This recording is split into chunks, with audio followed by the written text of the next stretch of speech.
Perdón. ¿Sí? ¿Qué pasa? Es que ya había pasado asistencia y yo no dije presente, no va a poder conectar a tiempo. Ok, Flores Sánchez. Ahí está. Muy bien. Entonces tenemos que, ay, perdón, capacitancia, ya lo vimos. Inductancia. Muy bien. Un inductor o bobina es un componente pasivo de un circuito que debido al fenómeno de la autoinducción almacena energía en forma de campo magnético. Entonces, la unidad de medida de un inductor son los henrys o los henrios, llamada así por el científico estadounidense que en el siglo XIX contribuyó a la parte del concepto de bobinas, henrios. Sus valores pueden estar entre los 1 microhenrio hasta 20 henrios y su representación de la inducción, de la inductancia es con una L. L significa inductancia y es un enrollamiento. Esta es su forma de representación. Normalmente fluye por aquí corriente y esta corriente genera un campo magnético y en su autoinducción es la energía que almacena. Físicamente, pues aquí tenemos, por ejemplo, déjenme poner este símbolo. Aquí tenemos, por ejemplo,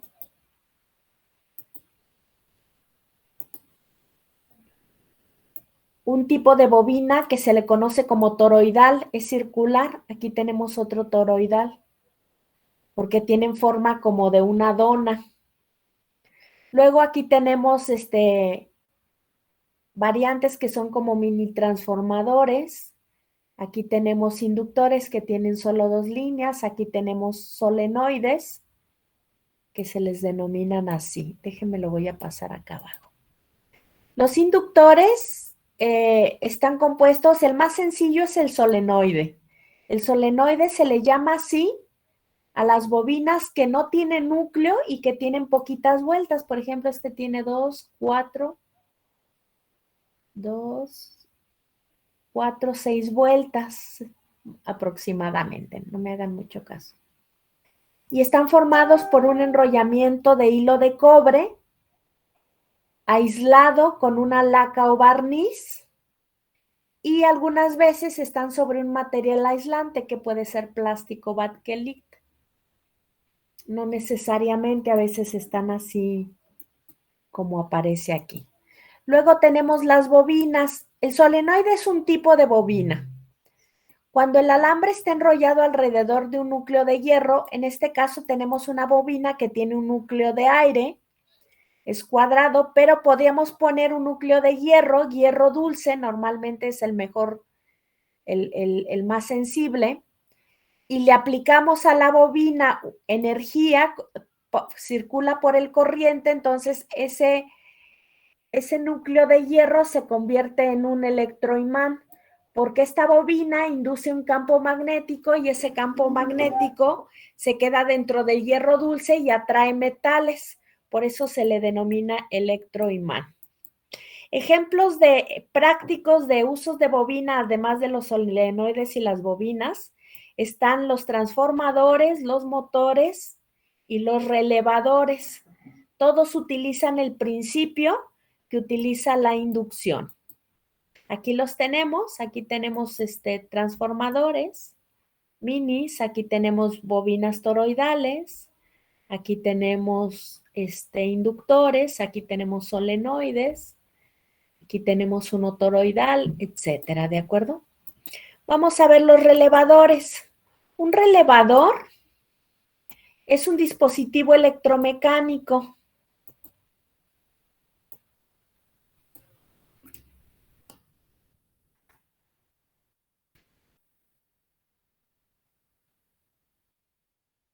Es un dispositivo electromecánico. Lo que nos permite es aislar eléctricamente dos partes de un circuito. Esta característica es muy, muy importante porque podemos utilizar dispositivos que utilicen mucha corriente o mucho voltaje, por ejemplo, 120 alternas, y del otro lado utilizar dispositivos discretos de la parte de la activación que podría ser un 5 volts o 0 volts, lo que haga que se habilite.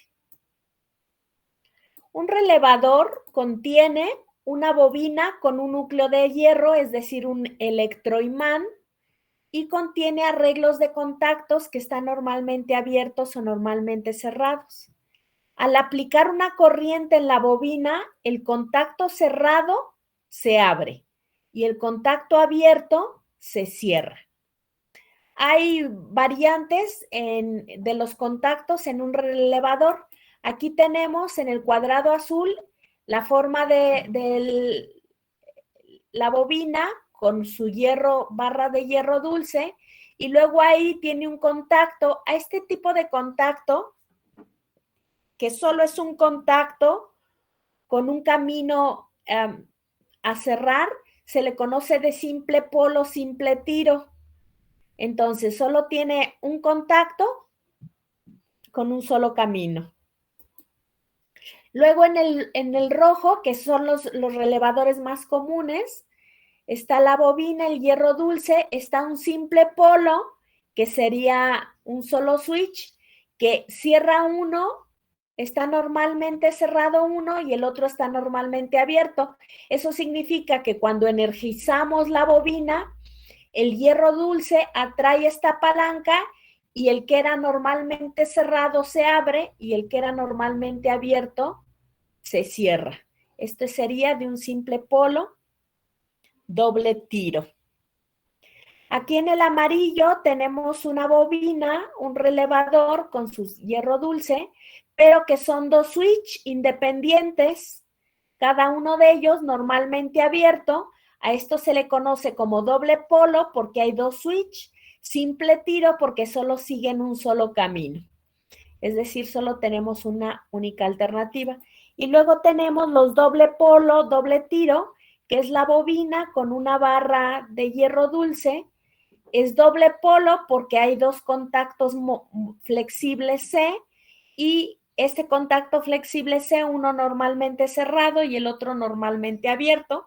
Cuando aplicamos la energía, el que es cerrado se convierte en abierto.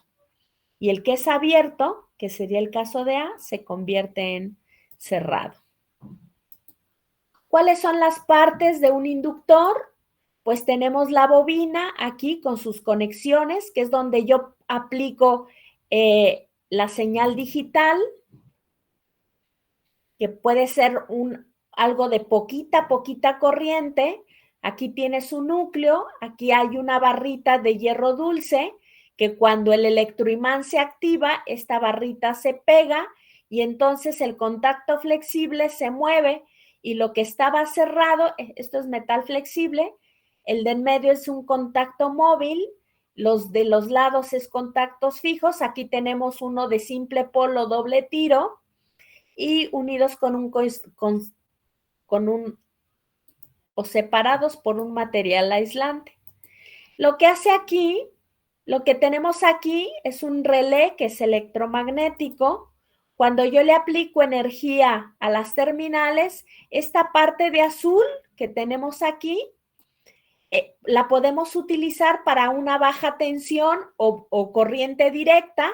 Esta la podemos activar con corriente directa y entonces aquí mover estos contactos y estos contactos que conecten, por ejemplo, un foco con energía eléctrica, voltaje alterno. Entonces nos los deja aislados. Si alguno de los dos lados se descompone, no afecta o no daña al otro lado. Físicamente esto es lo que sucede en el contacto cuando se magnetiza abajo un polo positivo y otro negativo.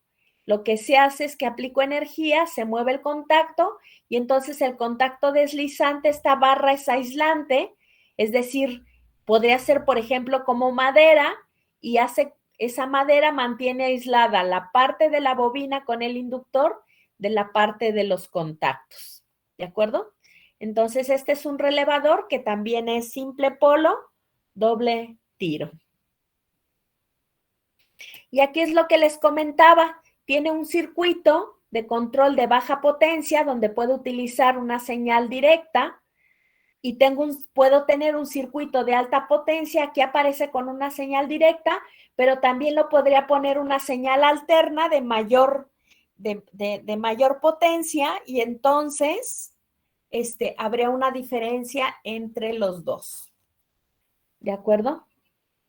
Físicamente, pues los puntos negros son el área de la bobina, el punto rojo es el contacto común, el punto azul es el normalmente cerrado y el punto verde es el normalmente abierto. Si nosotros vemos de pancita el relevador, es decir, serían los contactitos que se ven abajo, lo que veríamos serían los negros son la bobina, el de en medio es el contacto común y luego aquí tenemos, si yo conecto, por ejemplo, rojo con verde a mi circuito sería utilizar el normalmente abierto.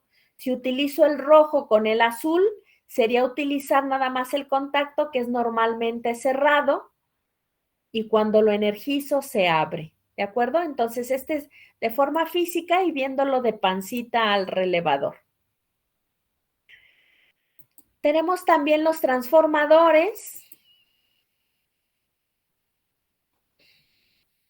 Déjenme agregarles aquí una imagen de relevador.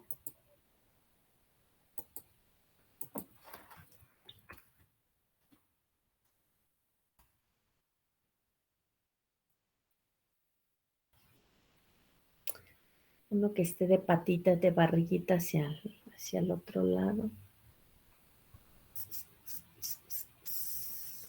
No sé si aquí se alcanza a ver, aquí hay un contacto, otro contacto y otro contacto. Este se ve mejor.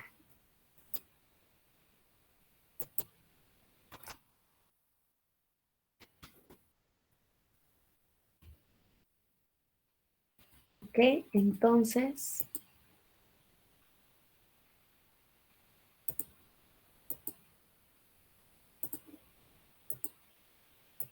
Fíjense, aquí tenemos el relevador.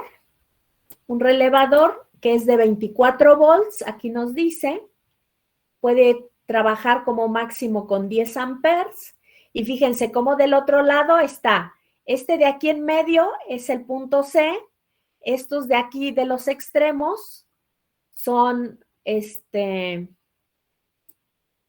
son los puntos del bobina y aquí tenemos los otros puntos que podría ser el normalmente cerrado o abierto. Si yo tengo dudas de cuál es el normalmente cerrado y el abierto entre estos puntos, puedo poner el multímetro en continuidad y así identificar cuál es el cerrado y cuál es el abierto. Muy bien, entonces ya vimos relevadores, vamos a ver ahora transformadores.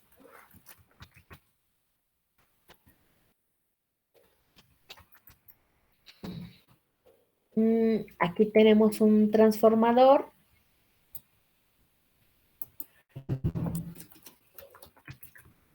Transformador monofásico.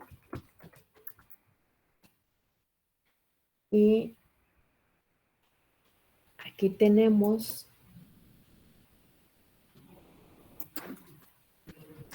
un transformador trifásico. Vamos a ponerlos.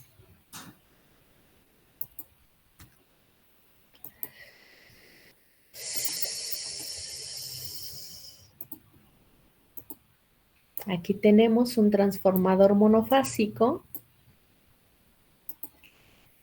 Y aquí tenemos un transformador trifásico.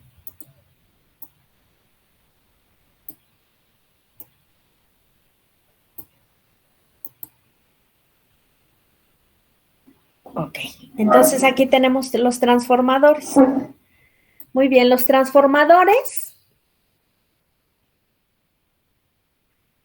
Déjenme antes, les voy a poner este video. del transformador que me gustó.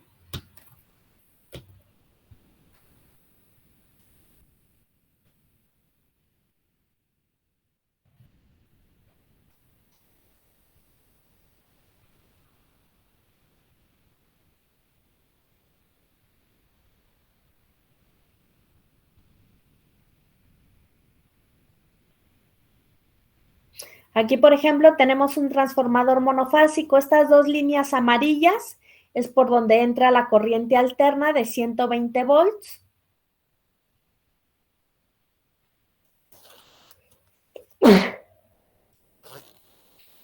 Y, por ejemplo, pueden salir 12 volts. Aquí aparecen 3 cables. A los dos extremos nos salen, por ejemplo, 12 volts de pico. Y el de en medio se le conoce como derivación central.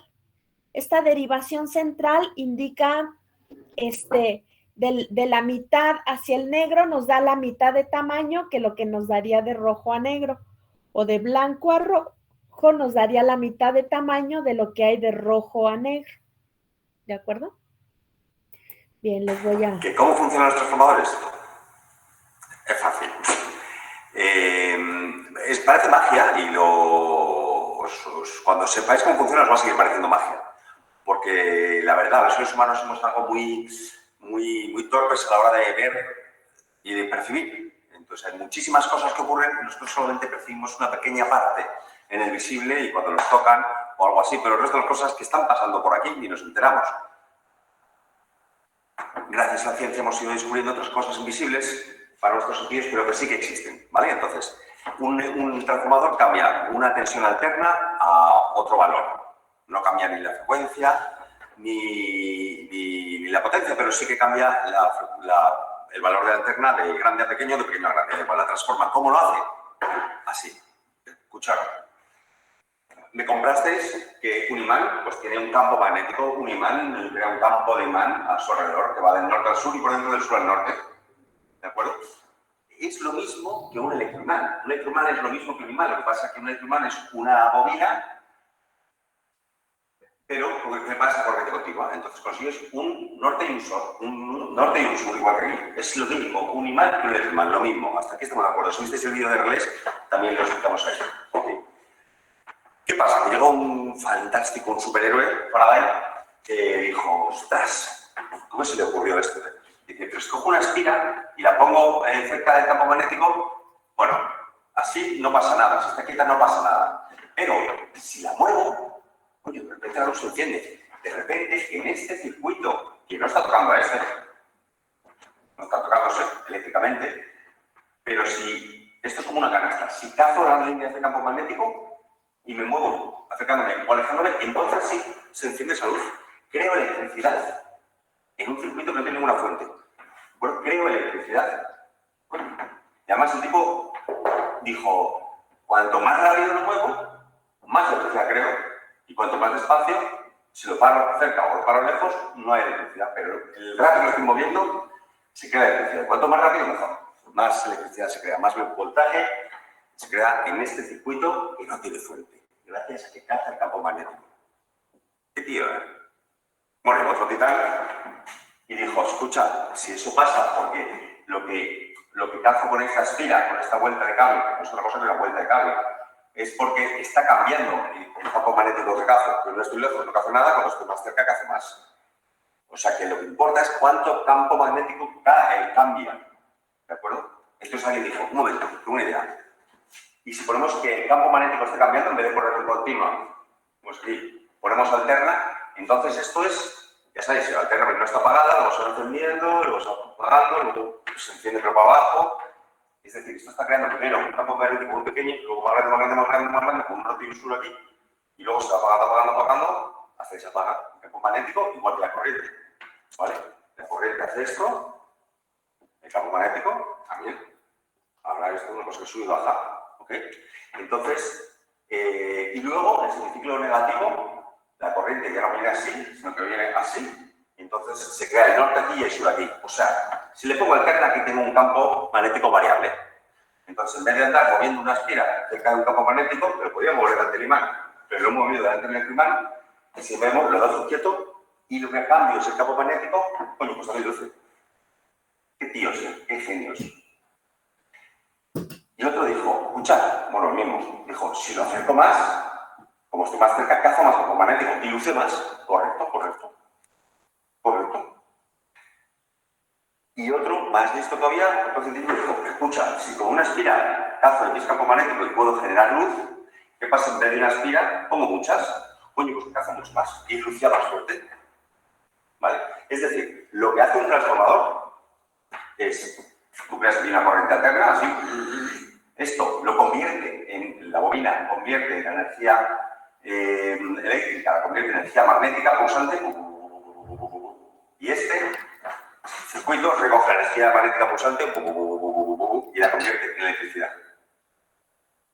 ¿Qué tíos, macho? ¿Qué tíos? Vale, todavía hay más genios. Hay otro que dice, escucha, aquí hay mucho campo magnético que no estás aprovechando, por eso esta señal que consigues aquí es más pequeña. Pero ¿qué tal si pudiéramos coger todo el campo magnético? Lo estoy pintando como por líneas de fuerza, que se llama, ¿no? Cuanto más lejos, menos fuerza. ¿Vale? Menos número de líneas. ¿Qué pasa si cojo el campo magnético y le obligo a que vaya todo por aquí y se cuele por aquí? Igual que el sonido viaja mejor por el agua o por un sólido que por el aire viaja mal, la verdad.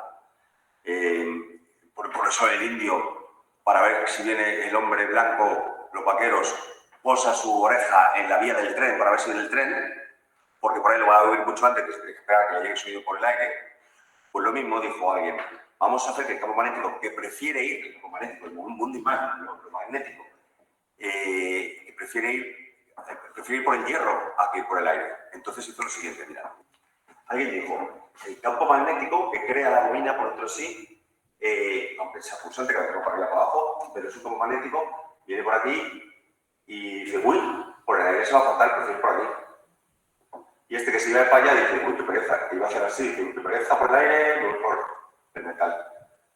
¿Vale? Y aquí dice, uy, qué pereza por el aire, voy por el metal. Está como confinado. Le obligas, si vas, esto negro que he puesto aquí, metal. Está ferromagnético, tal. ¿De acuerdo? Le puedes obligar al campo magnético en su totalidad, a través de que tiene un poquito por aquí, un poquito por aquí, un poquito por aquí, pero casi nada se pierde. Entonces consigues que todo el campo magnético que pasa por este, pase por este.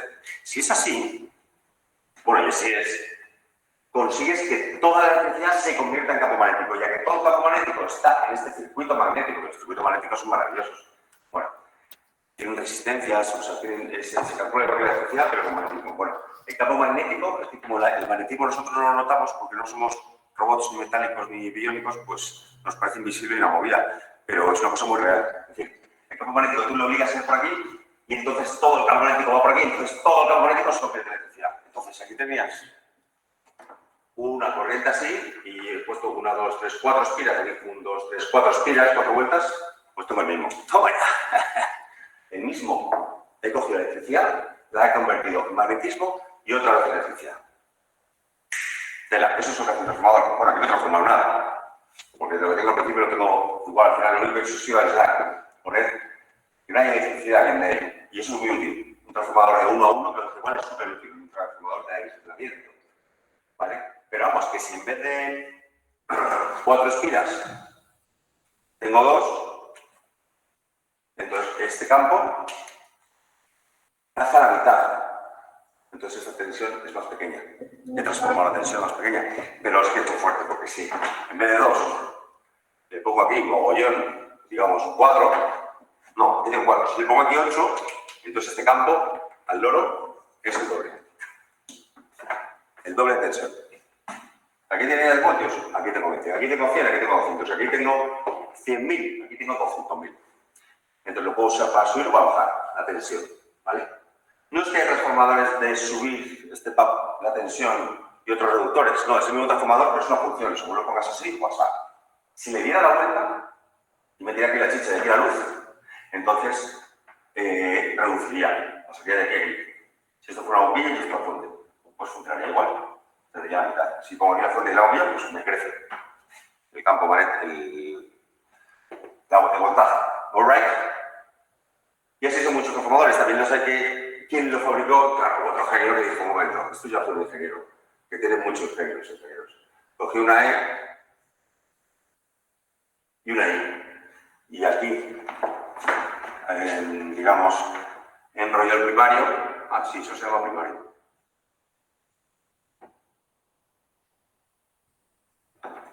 Esto se llama el arrollamiento de vanada o bobina primaria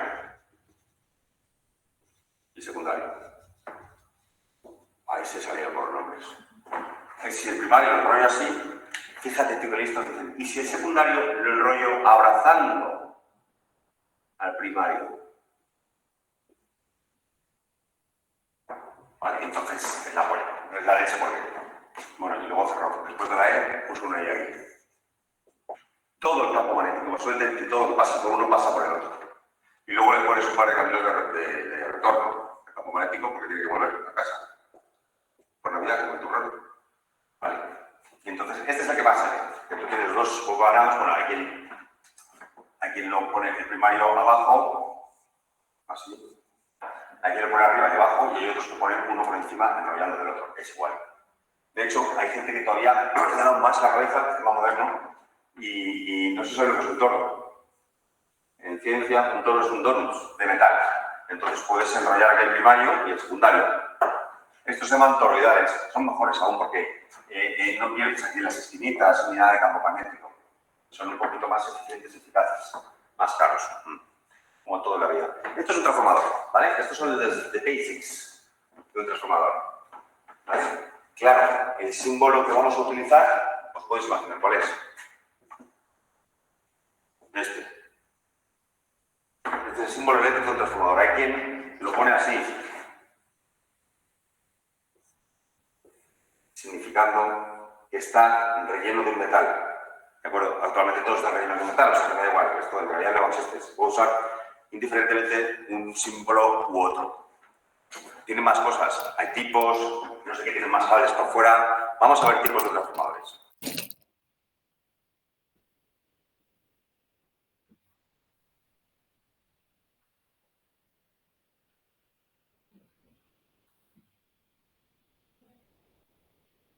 Muy bien. Y vamos a ver otro video.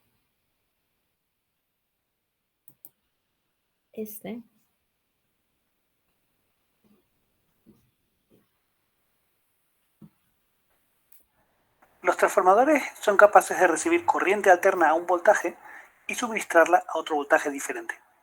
De esta forma transportamos corriente a largas distancias, reduciendo enormemente las pérdidas.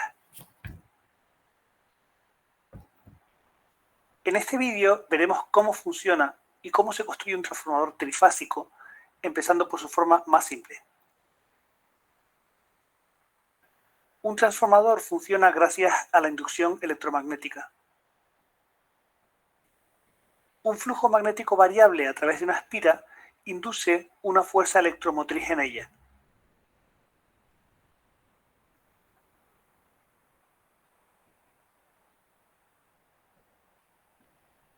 Una forma de disponer de un flujo magnético variable es pasar una corriente alterna a través de una bobina. Un conductor por el que pasa una corriente produce un campo magnético a su alrededor. El campo magnético producido por un arrollamiento será como se muestra aquí. Como la corriente varía por ser alterna, el campo magnético asociado a ella también cambia.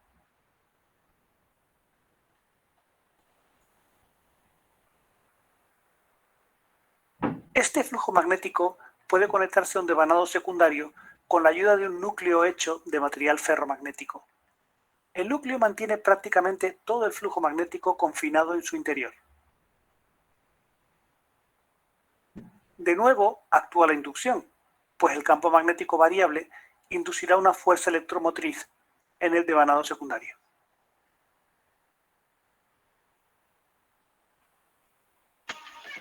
Cada vuelta puede considerarse una espira individual conectada en serie con la siguiente. Por eso la fuerza electromotriz total será la suma de las fuerzas electromotrices individuales que se han inducido en cada vuelta. La fuerza electromotriz por cada vuelta del primario es la misma que se induce en cada vuelta del secundario, porque por los dos devanados pasa el mismo flujo. La fuerza electromotriz por cada vuelta del primario se relaciona con el voltaje aplicado, tal como se muestra. Como resultado, la fuerza inducida en el secundario se expresa así. Esto significa que podemos bajar el voltaje dándole menos vueltas al secundario que al primario. Y podemos subir la tensión con más vueltas en el secundario que en el primario. Como la energía se conserva, la potencia también lo va a hacer. Así que las corrientes y tensiones del primario y del secundario siguen esta relación. A la relación entre el número de espiras del primario y del secundario se le llama relación de transformación. La tensión de cada bobina es aproximadamente equivalente a la fuerza electromotriz cambiada de signo. Por eso podemos sustituir fuerzas electromotrices por tensiones en la ecuación que vimos antes. Recuerda además que como la potencia se conserva, es fácil obtener las intensidades de entrada y salida. Estas son las ecuaciones que vamos a manejar en los problemas.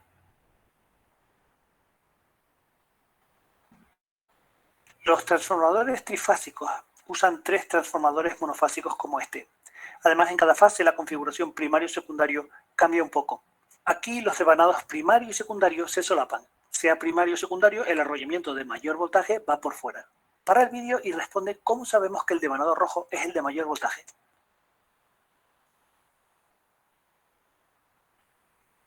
Como hay 3 fases, necesitamos 3 configuraciones como esta. Los transformadores que manejan grandes potencias usan habitualmente un tipo de devanado conocido como arrollamiento en disco. Cada disco se conecta en serie con el siguiente. Se alternan conexiones por fuera y por dentro.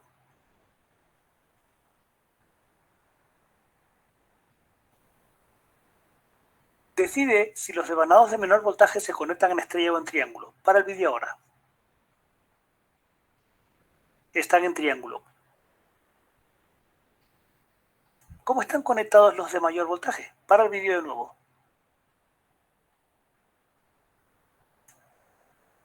Están en estrella. Así se consigue una diferencia de voltaje todavía mayor. Concretamente, raíz de 3 veces mayor.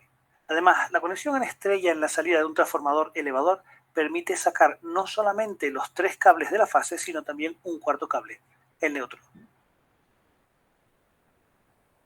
La carcasa del transformador se conecta a tierra. Para evitar un arco eléctrico o corriente de fuga en los puntos de salida y entrada de corriente, se usan aisladores eléctricos de alta eficiencia. El núcleo se fabrica con láminas de acero.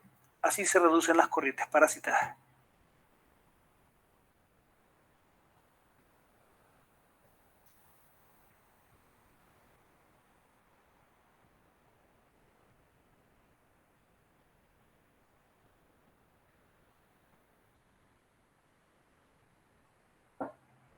Como vimos, el bobinado de bajo voltaje se dispone normalmente por dentro. Como las máquinas rotativas, los transformadores tienen pérdidas de hierro, es decir, las debidas a los ciclos de histéresis y a las corrientes parásitas, y pérdidas del cobre por efecto Joule. Estas pérdidas producen calor. El transformador suele sumergirse en aceite refrigerante para disipar ese calor. El aceite disipa el calor por convección natural, ayudado por aletas de refrigeración.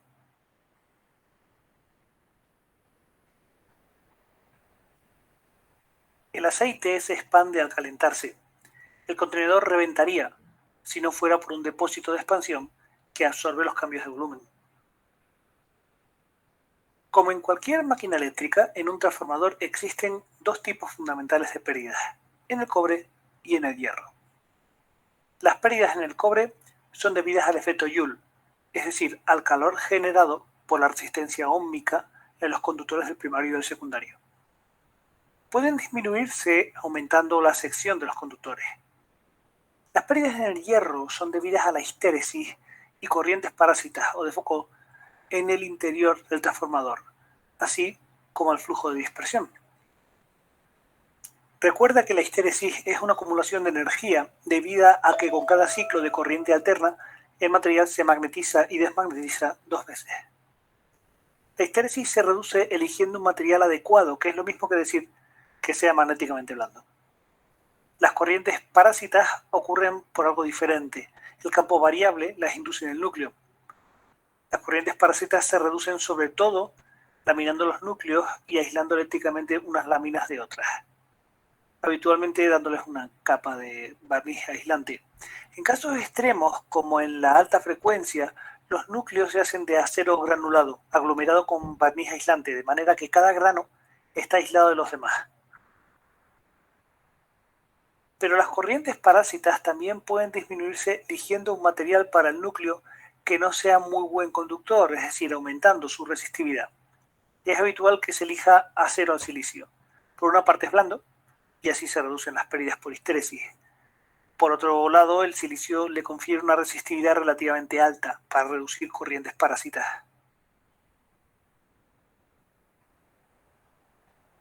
Otra pérdida que tenemos que considerar es el flujo magnético de dispersión. Bueno. Muy bien.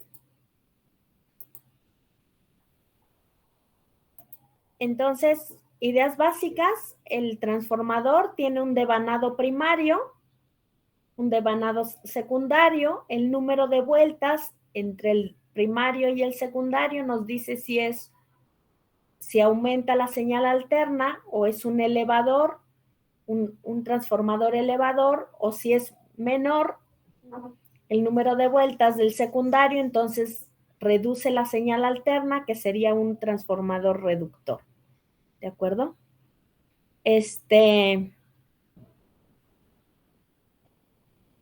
Bueno, pues ya se terminó la clase.